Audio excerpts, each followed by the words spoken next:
Hey everybody, it's PZ at SpinNerd.com, and today we're here to review the BusyMinds Mini Cortex.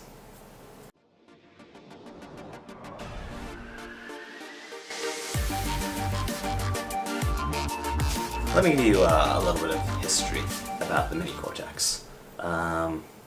Mini Cortex comes from this company called ZeroFeud, although it is being marketed under a sister brand called BusyMinds. But these guys were designed by the same guy, Rick, who designs the ZeroFeud compasses. Now, ZeroFeud is pretty much right now at the top of the spinner world. You know, it's basically one of probably, I'd say, three brands that live at the very pinnacle in terms of quality of spinner and in terms of difficulty to get the spinner. You know, whenever Rick does the releases of his ZeroFeud compass, they generally sell out in about 30 seconds. And so because of that, most people want one. They can't get one. So what Rick did was clone himself, and he cloned himself like 20 times, and now there's sufficient sufficient supply for everybody. So everything is okay. Yeah, right. No, there's only one Rick. There's only one Rick, so what are you gonna do? You know, the guy's working as hard as he can, and you can only make so many spinners, so not everyone can get a ZeroFeud compass. So he designed another one. He designed this, the BusyMinds Mini Cortex.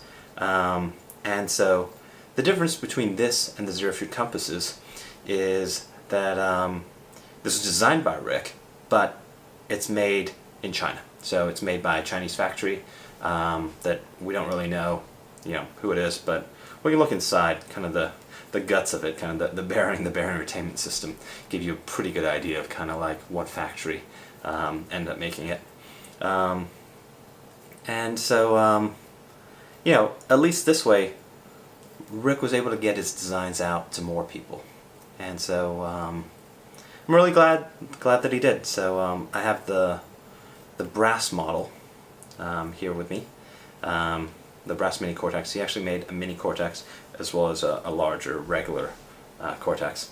And I have to say, for the money, for basically $50 for the brass model, it's probably the best spinner, $50 and under, that you can get right now. So, why have I been liking this little guy so much? I think there are a number of reasons. I think, first, the weight of this little spinner is distributed towards kind of the outside of the spinner.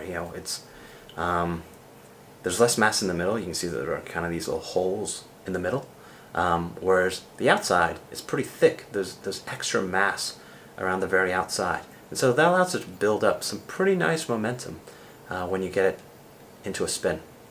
Also for me, I love this kind of gyro effect, and it's a very, very smooth spin for me. Next, let's just look at the design of this.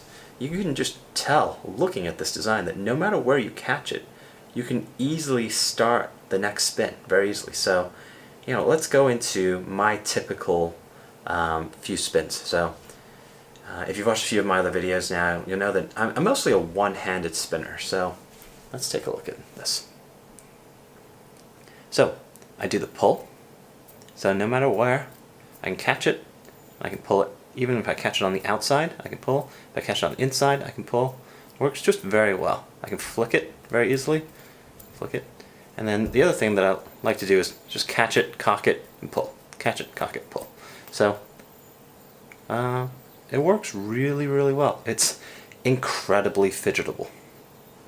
That said, I do have one complaint about the spinner, and that is the inside of the spinner right next to the circles.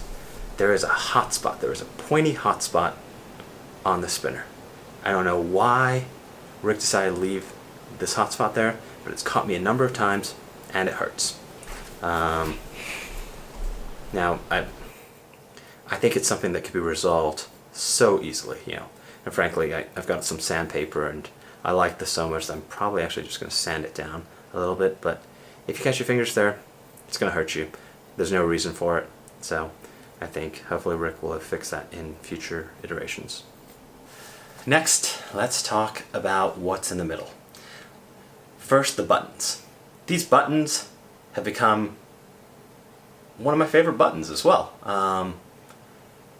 Because of the design, this kind of hex on the outside and the different areas inside, the different circles inside, you can put your fingers in there, and they're not going to slip at all.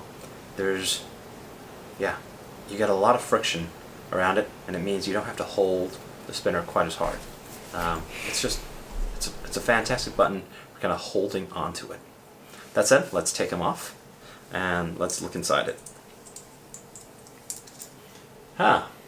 Inside, you probably see some similarities to a number of other Chinese-made spinners that I've seen, and that's the bearing retention system. Now that's great. I actually love the bearing retention system because it allows me to open up the spinner, take out the bearing, clean it, do whatever I want, and even change the bearing if I want. I actually have quite enjoyed switching out the bearings on this thing. I've got this bearing here. It's made by One Drop. It's called the 10 ball. It's the bearing used for yo-yos as well as the One Drop Trillium, and it's a closed bearing, and I've actually switched it out back and forth into the spinner to just make it a tiny little bit more quiet and more smooth. But even the default bearing that comes with this is a stainless steel R188 bearing, pretty standard at this point. It's what you would expect. It's already pretty quiet as is. It's very smooth. With this bearing we get about spin times of just around 4 minutes, and so it feels great. And again, I'm thrilled that with this tiny little bearing retainment system, you can take it out, you can clean it. I get lint, dust, whatever in my bearings, and I'm not scared about that anymore with the spinner. Because the material that I bought for the spinner is brass, let me show you a little bit about brass if you're not as familiar with it. Brass, when it comes, is beautiful. It's this nice golden color. Some people sell it as just a golden spinner, and brass stays beautiful for about an hour, and then it becomes like this.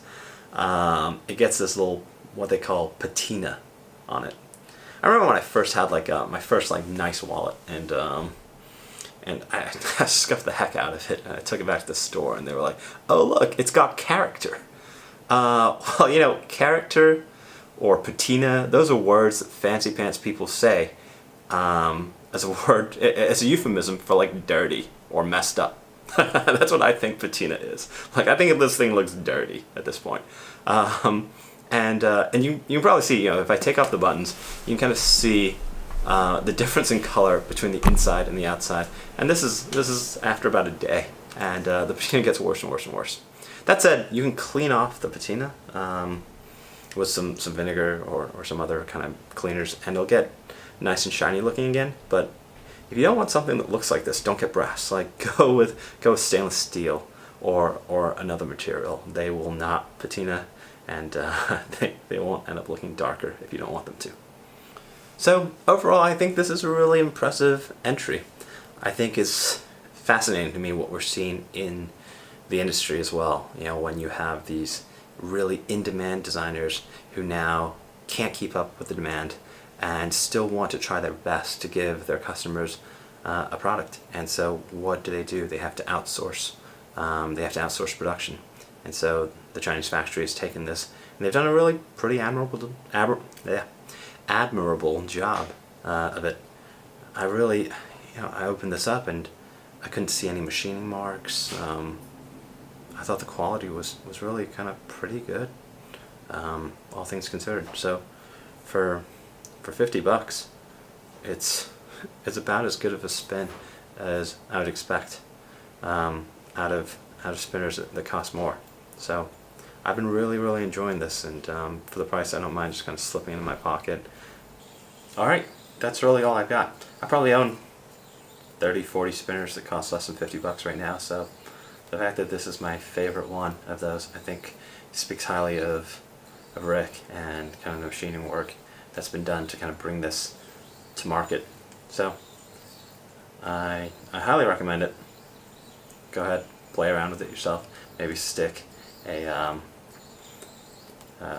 trillium bearing, a one-drop bearing in there if you want it to be a tiny little bit quieter, tiny little bit smoother. I think you'll really enjoy kind of the gyro effect and just the very much the fidgetability of this guy.